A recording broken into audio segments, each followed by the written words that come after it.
persiga o alvo, a meta em Cristo Jesus.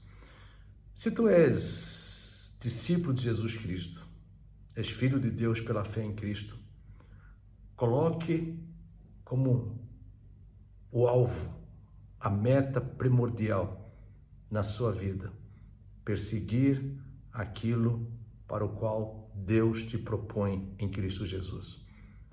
Vamos refletir em Filipenses capítulo 3, versículo 12 ao versículo 16. Ontem a Raquel nós estivemos na Igreja Batista de Tondela, uma cidade aqui perto de Viseu, onde tive a oportunidade de primeiramente dar uma aula na escola bíblica dominical e depois pregar no culto e culto de ceia que aconteceu depois.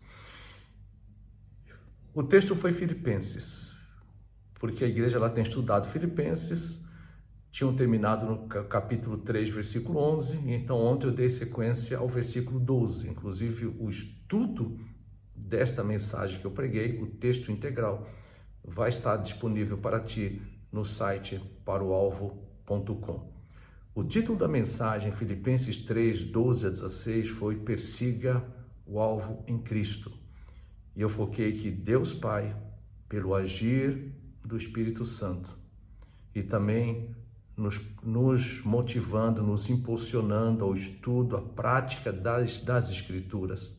Deus Pai nos conduz, ou seja, conduz os seus filhos pela fé em Cristo ao alvo do pleno conhecimento de Cristo e da plenitude da maturidade espiritual. E baseado nesse texto de Filipenses 3, 12 a 16, eu apresentei 4 desafios. Primeiro desafio está no versículo 12 e 13, quando a palavra de Deus, o apóstolo Paulo diz, não que eu o tenha já recebido, ou tenha obtido a perfeição. Ou seja, Paulo sabia que não tinha ainda alcançado a plenitude do conhecimento, não tinha alcançado a plenitude da maturidade em Cristo Jesus. Conforme nós veremos, ele já era adulto espiritualmente. Aquilo que ele se chama perfeito, no sentido de que ele sabia que tinha alcançado a maturidade espiritual em Cristo.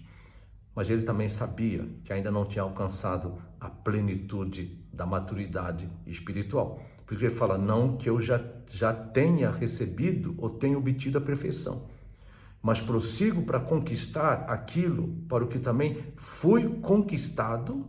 Recentemente eu coloquei um estudo em 2 Coríntios e uma reflexão falando, Cristo liberta e prende. Ou seja, ele nos prende por um comprometimento com ele. Nós fomos conquistados por Cristo Jesus, em Cristo Jesus. E ele fala assim, prossigo também para aquilo que eu fui conquistado por Cristo.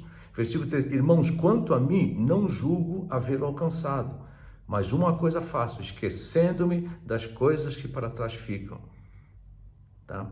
Essa ideia de prossigo é como a ideia de um caçador que está numa busca diligente, tá plenamente determinado para alcançar a sua presa, ou um corredor numa corrida, está ali persistentemente prosseguindo para alcançar a meta, concluir a sua corrida.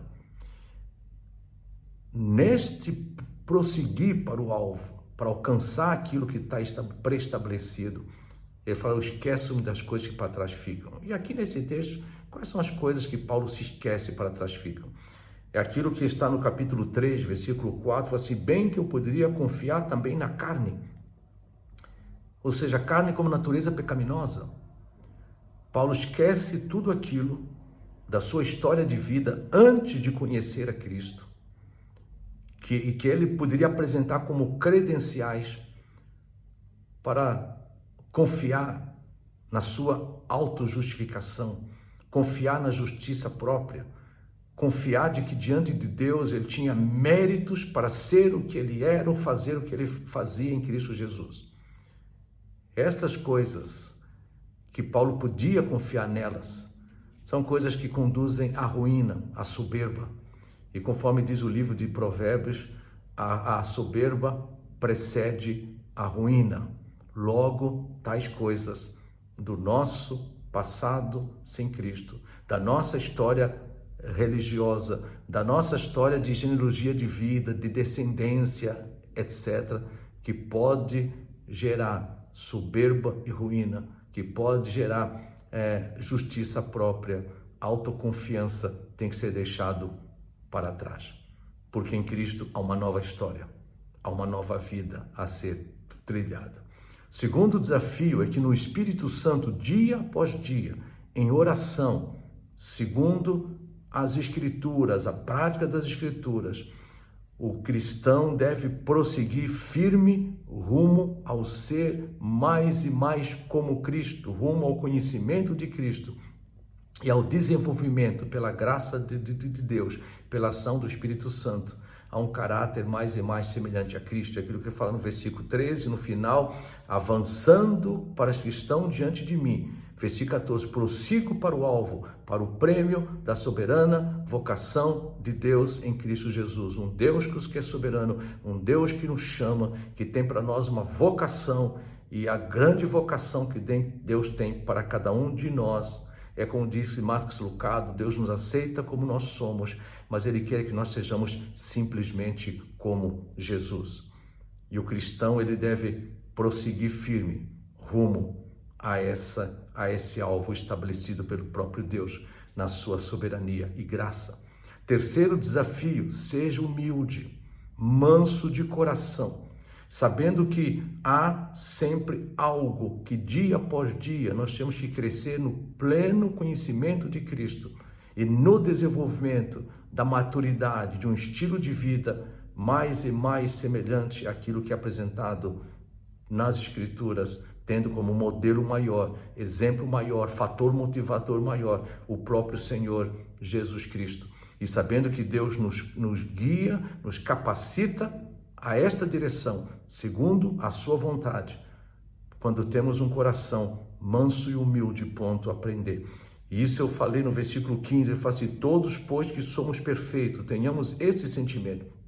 E se porventura pensais de outro modo, Deus também isso, Deus vos esclarecerá. A ideia de ser perfeito aqui é que Paulo sabia que ele já era adulto, não tinha ainda alcançado a plenitude da maturidade espiritual, mas ele já era adulto espiritualmente falando. Então, o adulto espiritual, ele tem plena consciência de que ele sempre tem mais para conhecer de Cristo, ele tem sempre mais para desenvolver o caráter segundo Cristo, não desenvolver pelo seu mérito, pela sua força, mas ser desenvolvido sobre a graça de Deus, a liderança do Espírito Santo. E alguém que não pensa desta forma, acha que já alcançou, que não tem nada para conhecer mais de Cristo, não tem nada para mudar de caráter, Deus vai te esclarecer. Seja humilde e manso, que Deus vai te esclarecer. Que há mais para conhecer, sim. Há mais para ser transformado, sim. No nosso dia a dia, na jornada espiritual. E o quarto e último desafio foi: seja fiel e constante.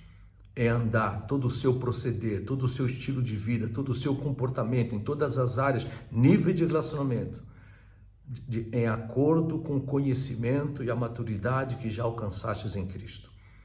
Bebês na fé, vamos esperar que tenha um procedimento de bebês na fé. Adolescentes, como adolescentes na fé. Jovens, como jovens na fé. Adultos, como adultos na fé. É aquilo que ele fala no versículo 16, todavia, andemos de acordo com aquilo que já alcançamos. Que nós sejamos de fato fiéis e constantes, para não parecer inconstantes, constantes, perseverantes, para andar de acordo com o conhecimento e a maturidade que pela graça de Deus já foi alcançada em Cristo Jesus. Conforme eu repito, o texto integral dessa mensagem está no site paroalvo.com. A Igreja Batista Tondela também transmitiu o culto ao vivo, inclusive na minha página do Facebook tem o link do culto, assim como tu pode encontrar na própria página da Igreja Batista de Tondela no Facebook. Um abraço.